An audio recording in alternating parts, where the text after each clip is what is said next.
As far back as I can remember, I always wanted to study at one of the top colleges in the world and to see my own club senior at the pinnacle of engineering colleges, the Massachusetts Institute of Technology, inspires me and fills me with immense hope. Good evening, this is Rakshit, and on this edition of ACM Alumni Talks, we are super thrilled to have Mansi Joisher. Mansi Joisher is currently pursuing her PhD at Massachusetts Institute of Technology. She is also the part of Power Electronics Research Group and is a 2020 Electrical and Electronics Engineering graduate from NITK.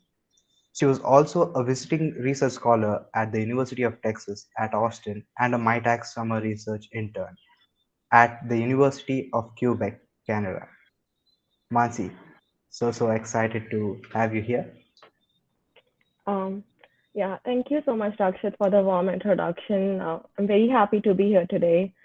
Um, so I'll just start sharing just a bit more intro about me. So as you all know, I got my undergrad from NITK in 2020. I got my bachelor's in electrical and electronics engineering. After that, I started my master's plus PhD at Massachusetts Institute of Technology in the electrical engineering and computer science department. I started it in fall 2021, so I am a second year PhD student now. I'm a part of the power electronics and magnetics research group here. A bit more about what I work on. So my research is focused on design and control of high power, high frequency power systems and magnetics. So uh, don't want to bore you all with that. So a bit more about how my journey so far has been, and when I like mention about the experiences I got during undergrad, which have been very instrumental in getting me where I am right now. So I did my first internship during undergrad after the summer of second year. So I did a summer internship at Vari Energies. Vari Energies is a solar module manufacturer based out of Surat. Um, I had no prior technical experience or like work experience before this internship. So in terms of how I got this internship, I just decided that, oh, I like this topic. This company does a few R&D projects around this area. So I reached out to a few people at the company through some extended family contacts. And then I was like, hey, can I please do a 12-week internship with you guys? It was an unpaid internship, but I learned a lot there. So it was a great learning experience. After that, almost throughout my third year, I worked with Pixel.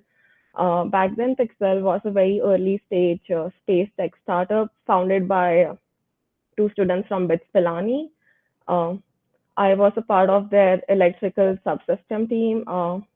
In terms of how I got this internship, I don't recall properly, but I found this one message on one of the NITK WhatsApp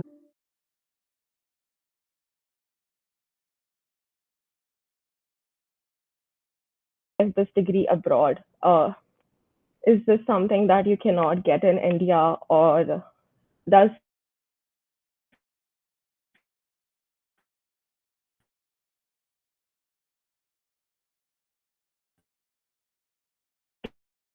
getting this, ask yourself is why a specific country? Like, why do you want to come to the US or why do you want to go to Germany or UK? It's very important that you think about the visa requirements at these countries. And if you want to like settle there later, how easy is it to settle there? What are the immigration laws?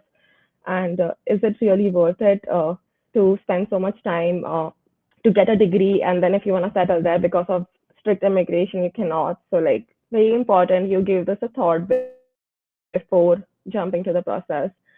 um, the next question is why a specific degree. There are so many options out there, and if you don't do your research before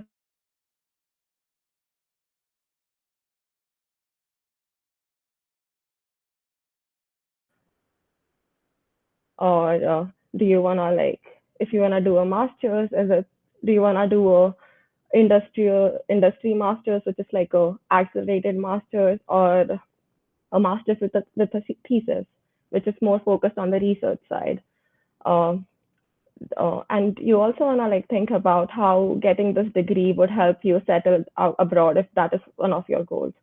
And the last question is, what are your plans after post graduation? So, if you wanna settle abroad, how good is the placement statistics for that degree or for the universities that you might be applying to? Or if you wanna come back to India, is the degree that you got from abroad going to be valued in India, or is it going to help you like boost your career in India? So you need to think of all this before you start jumping into the application process, because the process is a long, it's a very long process, and you won't get time to think about these questions during that. So very important that you think about all of this before starting the process. Um, so talking about the admission process for masters and PhD, the timeline and requirements are very similar. Uh, I'll discuss the requirements first. So the hard requirements are having a statement of purpose. As the name suggests, it's like a document which states your objectives as a graduate student researcher, uh, to provide some academic and professional history to the university. You need your CV and your transcript from your previous institutes. And they also test you on standardized tests. You need to give TOEFL for your to prove your English skills. And then GRE is also another standardized test.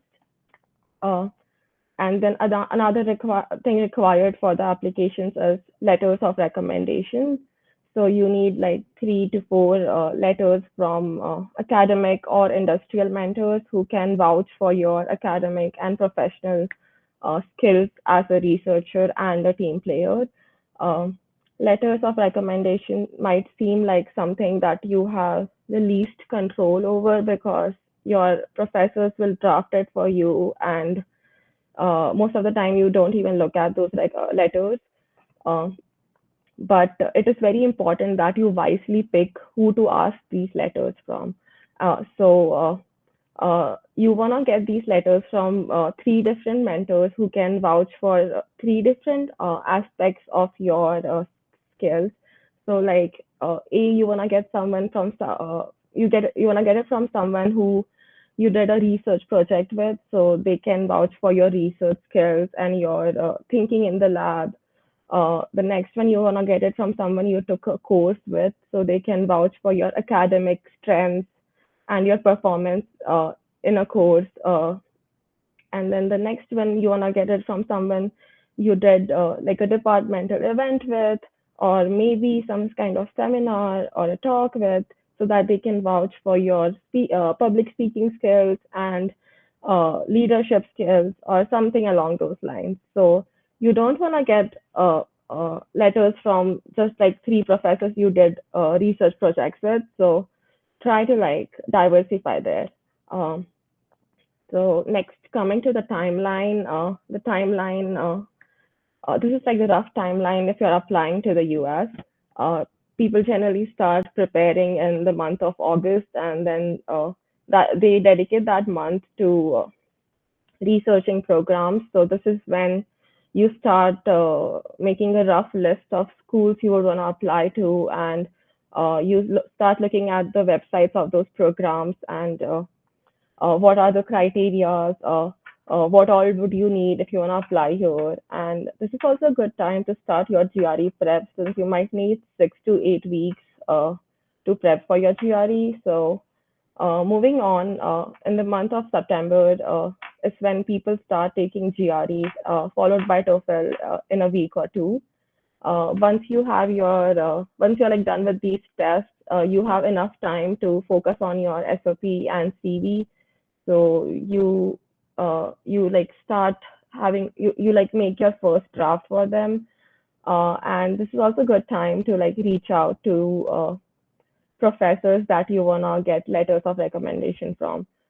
Just like reach out to them and be like, give them heads up that I am applying for these many universities. Would you be willing to submit a letter for me? So, and once you have your rough drafts for your SOP and CV, you don't need any consultancy or like some professional to review them. You can just send it to your seniors or your colleagues or like anyone who has agreed to review it for you and get feedback from them. So next in the month of October, once you this is when most of the applications are opened. So you know exactly what you require. You know the deadlines for that year. So you wanna like finalize your program list.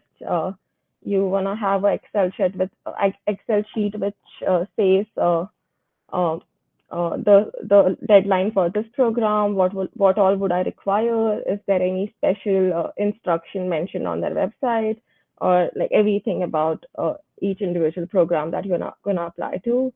uh, you start hearing back from people about their thoughts on your SOP and CV. So you incorporate all that feedback and then you form a second draft. Once you have that second draft ready, you can again send it back to people who have agreed to do a second pass for you. And yeah, this is when you start like spending more time polishing up your CV and SOP. And then in the month of November, you also, if you wanna like retake your GRE, month of October is a good time to do it. And then moving on in the month of November, you start sending out your scores to the universities. You are done with like 2 or 3 passes of your documents, so you finalize your SOP, your CV.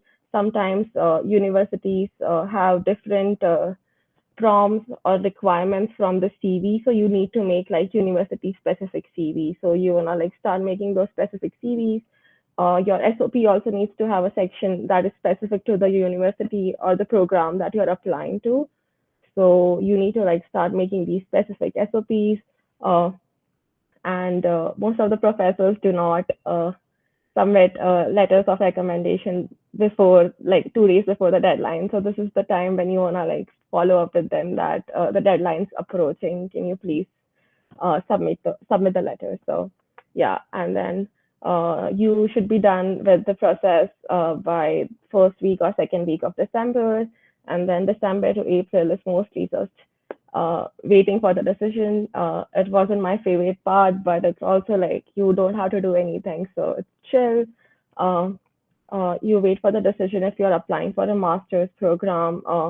Usually, you just directly hear back from the school. It happens sometime between March and April.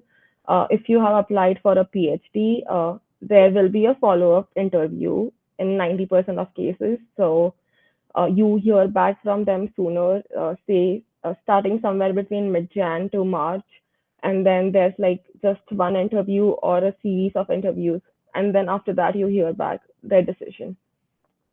So yeah, this is what the timeline looks like.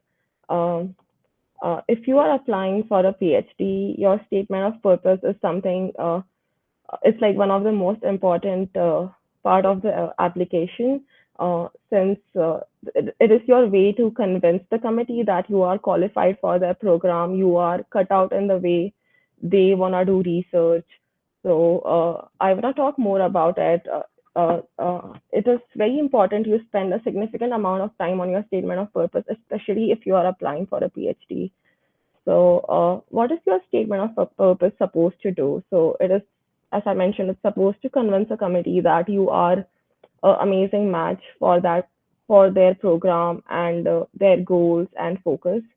Uh, um, your statement of purpose also should highlight a select group of skills and experiences that are only unique to you, and which provide like an edge to you over other applicants. It should also include concrete and quantitative experiences and qualifications, and it should highly follow the guidelines, like strictly follow the guidelines provided by each individual program. So some programs restricted to be 2 pages. Some programs restricted to be in number of words. So you wanna make sure you stick to those guidelines. Uh, you don't wanna submit like a 3 page SOP when they just asked for one. So very important that you look these guidelines up before you start drafting your SOP. um, talking about how you should structure your SOP.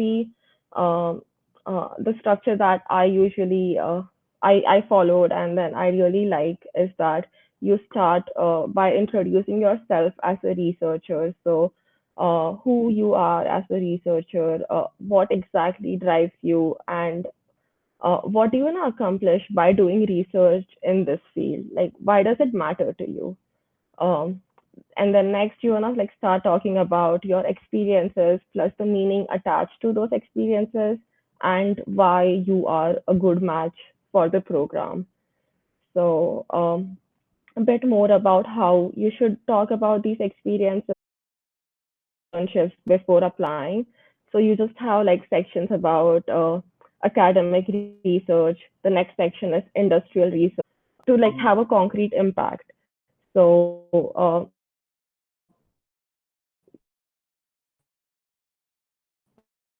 you like did you improve the efficiency? Then how many percentage did you improve the efficiency by? If you taught a course, how many students were there in your course? Or if you won a competition, how many experiences? Next, you wanna like also talk about the meaning attached to these experiences. So for this, you wanna answer questions like why exactly was this experience important to your journey as a researcher? Or how did this experience look up what research they are focused on. If, like usually departments, and so don't worry about it if you don't have how exactly getting this degree will help you reach there. And don't worry, no one's gonna like hold you to these research. This degree important to your career trajectory. Yeah. So these are like a few tips which I always give on SOP. Um, um, Next, I want to talk about how PhD perspective. So the first thing that you want to look at is a research overlap with this can be fulfilled by taking X number of courses, and then once you are done with that, you go on to fulfill a research requirement. So for this, this usually happens in year. So this is when you form a committee of 3 or 4 faculty members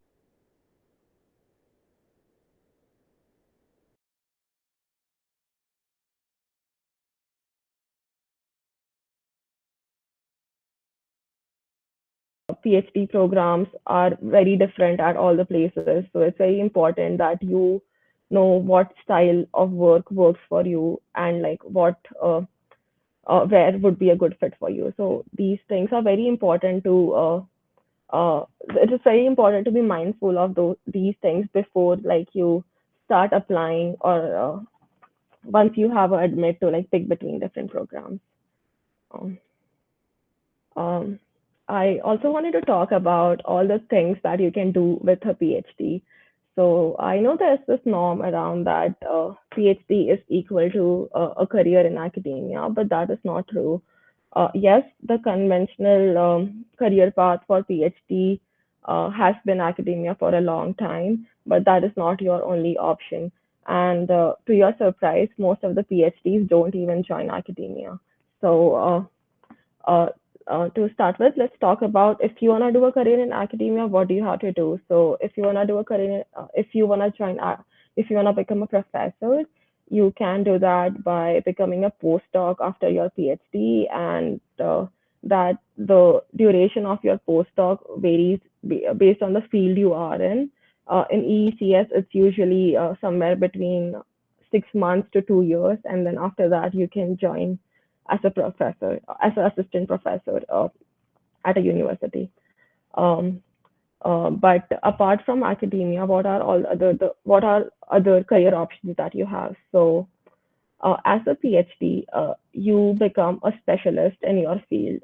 For instance, I work on high power, high frequency magnetics, which are used in like any high powered any high power system, but there aren't a lot of people who work on designing these magnetics, so that makes me a specialist in the field. And it is very easy to think that, oh, now that I'm like specialized in one field, it limits my career options. But that is not true. Like if you zoom out and look at the big picture, uh, throughout the course of your PhD, you acquire so many different transferable skills that make you a very strong candidate for so many different roles in the industry.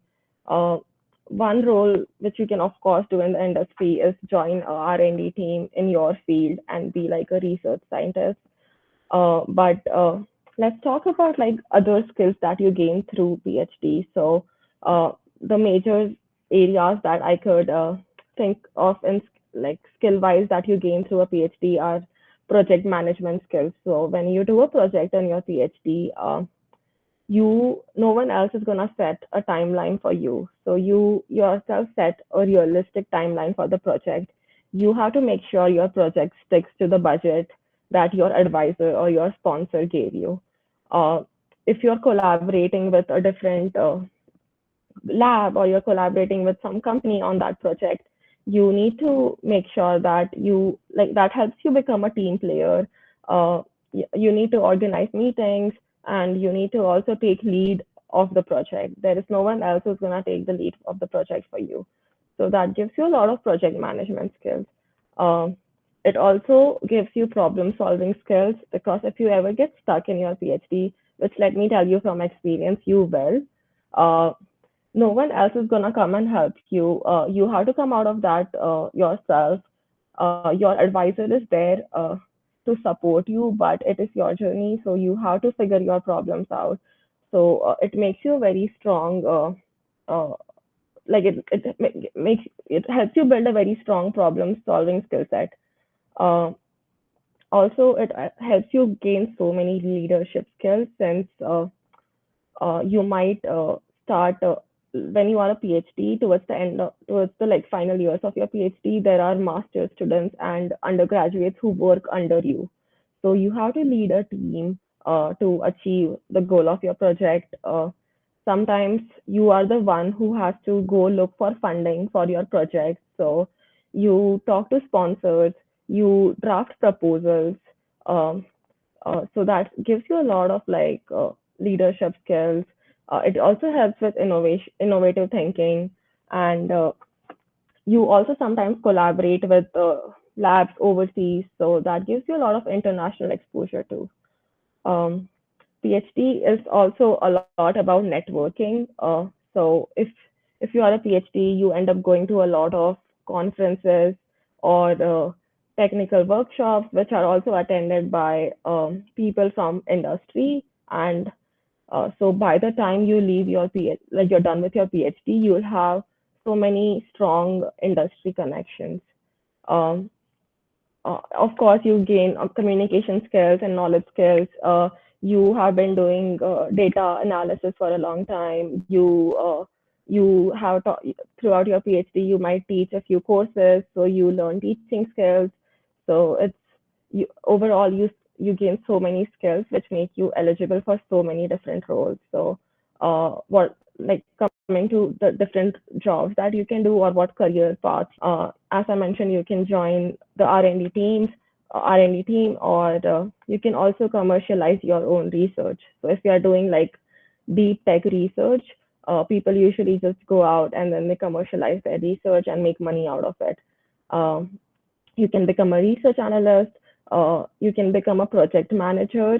The like all the technical skills that are required by a project manager, you already have it through a PhD. You are a specialist in your field, and most of the PhDs also allow you to do like a minor degree on the side, so you can get a degree in management, and then that makes you a perfect fit for a project manager.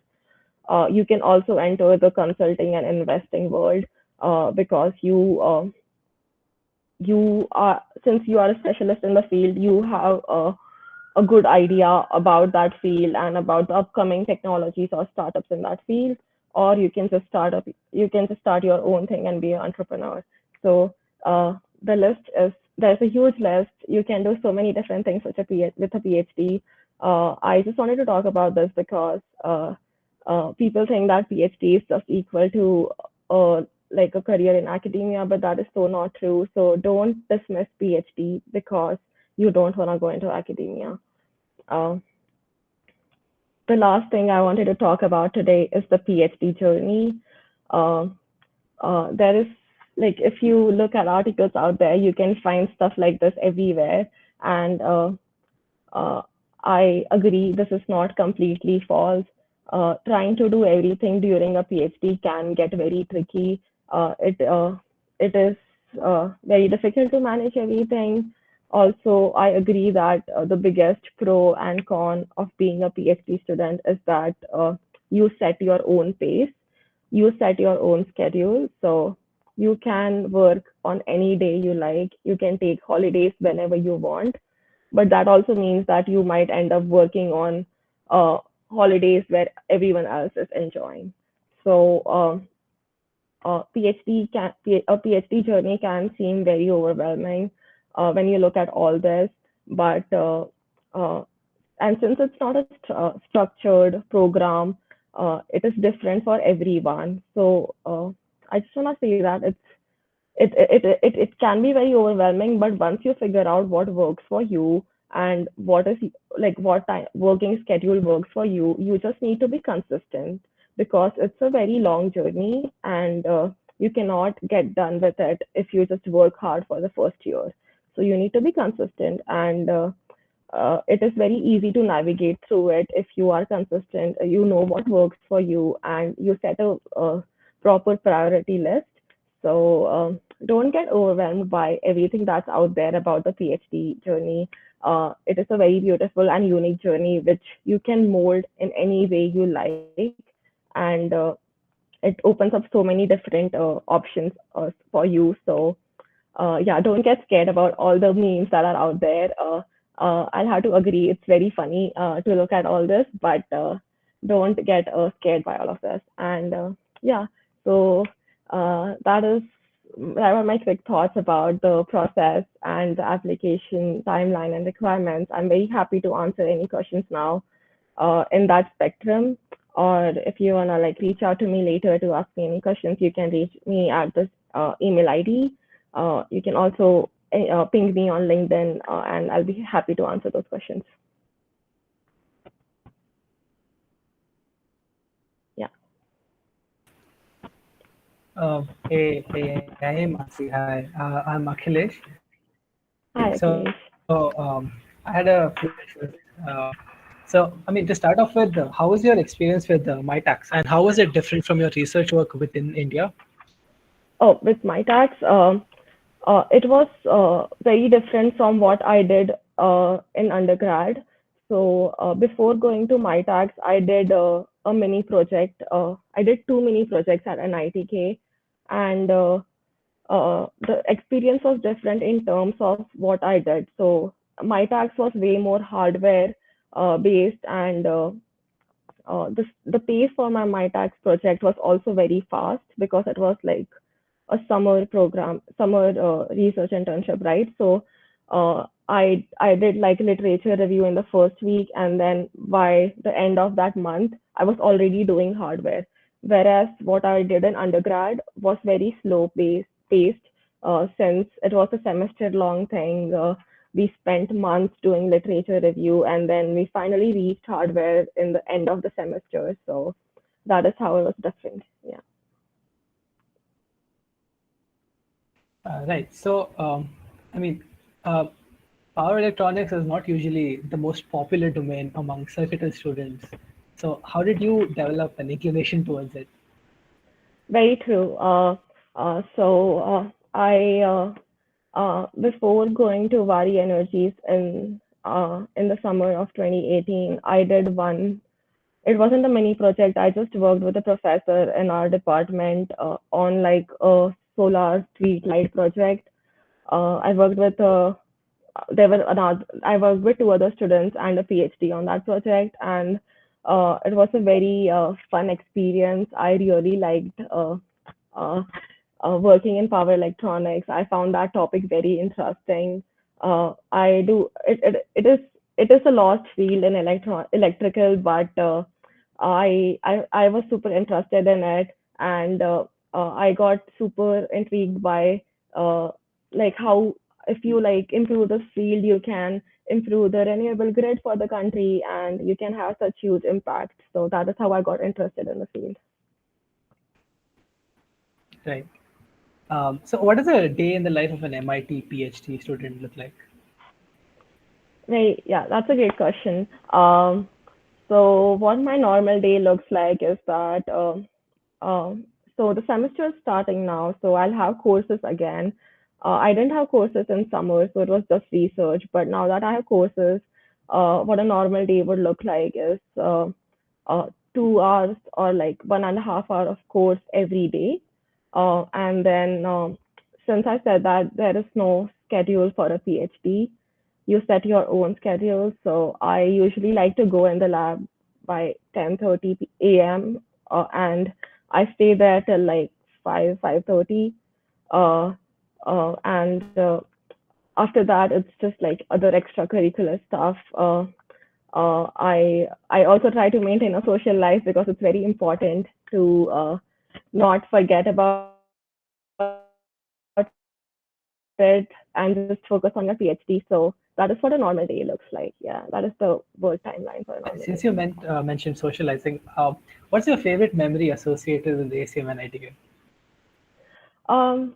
ACM and ITK, I think my favorite would be the freshers uh, event that we had where we all dressed up as some uh, I don't like as some characters. It was like some sitcom characters or something like that, but it was a very fun event. Yeah. Right. So you mentioned the multiple tracks after one finishes their PhD. What do you see yourself pursuing after completing your PhD? Uh, Very great question. So I wanna go back to India. I have my mind set on that. I do, as I mentioned, I will become a specialist in the field that I'm working on. Uh, um, I don't see any job opportunities for me in India right now, but that is not an issue for me. I uh, I haven't really decided if I want to go back to India right away or work in the US, like gain some work experience here and then go to India. So, but what I work on is highly applicable in electrical vehicles and renewable grids, which India is really progressing in. So, hopefully, by the time I complete my PhD, there will be a lot of opportunities in India. If not, I am also very willing to explore the entrepreneurial side of this and then just, you know, like build an opportunity for me. So, yeah, but this is what I would do something along these lines. Yeah. So, do like other PhD students or like around you come up with like entrepreneur ideas? Like, is that something that you see usually, or? It is a very common thing in PhD. You can find more than 50% of PhDs with a management degree. Uh, People do commercialize their research all the time, especially if you are in like deep tech research. Uh, so that is a very normal thing. It is way more conventional in the PhD world than going into academia. So yeah. Okay. Right. So a PhD has a fearsome reputation of being very hectic, right? So what motivates you? Um, So yeah, as I mentioned, it can seem very overwhelming, but if you have your schedule, if you like what you do, it can be very rewarding. You If you just like are consistent, if you take charge of your research, if you just monitor your research and then set a realistic timeline for it, it can be very rewarding. It can get very stressful and hectic if you just like go with it. If you are like not if you don't like form a proper timeline for your projects and then just keep slacking off, it can get very hectic. I also plan to like since I mentioned I want to have that option open of starting something of my own later. I also hope to like get a management degree through like a minor or something through my PhD. uh, Otherwise I also through the PhD I just like want to explore the field more.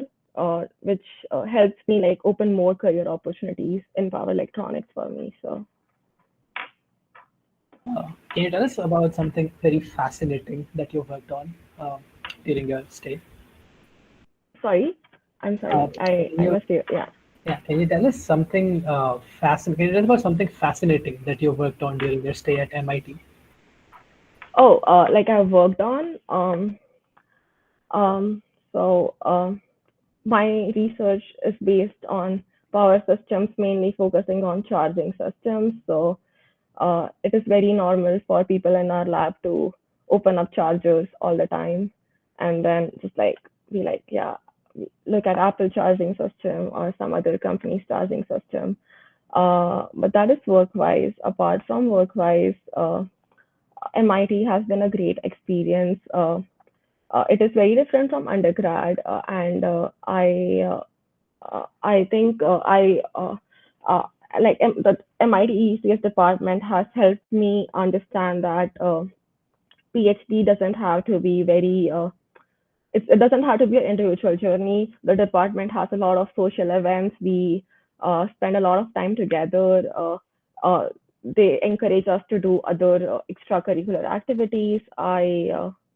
I have been going sailing at MIT. That is a very fascinating and new thing that I've been doing. So yeah, uh, So you fun can do stuff. sailing inside the campus?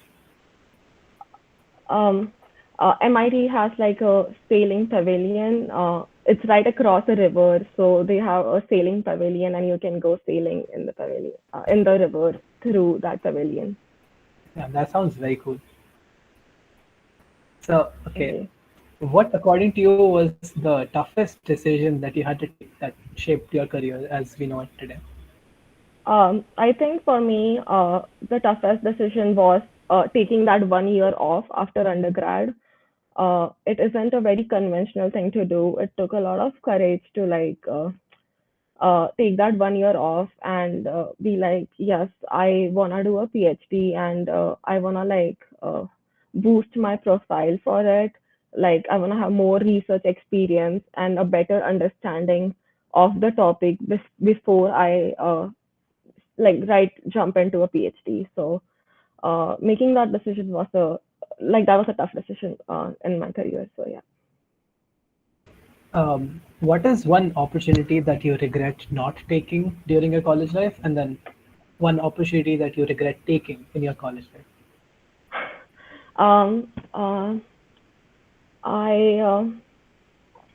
I so as I mentioned, I got my internship at Pixel through like one of the NITK WhatsApp, like found it on a random WhatsApp group. I definitely do regret not applying to more such opportunities because they're like you usually like these things usually get lost in the spam and then you think that it's not coming from an official channel so you don't apply for it, but it was such a great experience for me, so I definitely like, regret not doing that more in undergrad when I had more free time. uh, I don't regret any opportunity that I took, so no regrets there, yeah. Yeah. Okay. Right. So, what's your favorite activity to pass time? What do you like to do in your free time? uh, what I do to like very great question. I haven't thought about that for a long time, but great question. I have started painting recently, so that is the new pastime for me. So that is the most recent thing I can think about, but keep changing between things. So yeah. Yeah, I love painting as well. I think it's really cool. Yeah. So, final question for you: what would you be doing if not research? Um, I had my mind set on working in power electronics. So if not research, I would have like to be in a research team at some company in the power electronics research team. Uh, uh, uh, I like this is not a part of the question, but I also like to add how I made that decision between picking PhD versus that career option. Uh, the the industrial research for power electronics is not at the same speed as the research that I do here as a PhD. A lot of power electronics research as a PhD is driven by the industry. So we have a lot of industrial sponsors, and then we do the research for them. So if how I made that decision was like, if I'm gonna be in the industry, I'm gonna be 5 years late to the research, and if I'm a PhD, I'm gonna be doing the most recent research, which is gonna go into the industry in 5 years or less. So that is how I made that decision. So Yeah. you couldn't wait to start like doing it. I mean, if you can be on the top of the research chain, why not be there? Yeah. Exactly. Yeah. Yeah. Okay. Thank you so much for gracing us with your presence, and thank you everyone for attending the questions. Of course. No worries. Thank you so much for having me. I would also like to say that ACM and ITK has been doing such great job at hosting these kind of talks. When I was preparing my slides, I went through your page and I was like, there's so much information about master's journey. It is so nice to see that there are like so many resources for the juniors. So a great job to your team. Yeah, Thank you so much. That means a lot coming from you, really. of course. Yes, thank you for having me.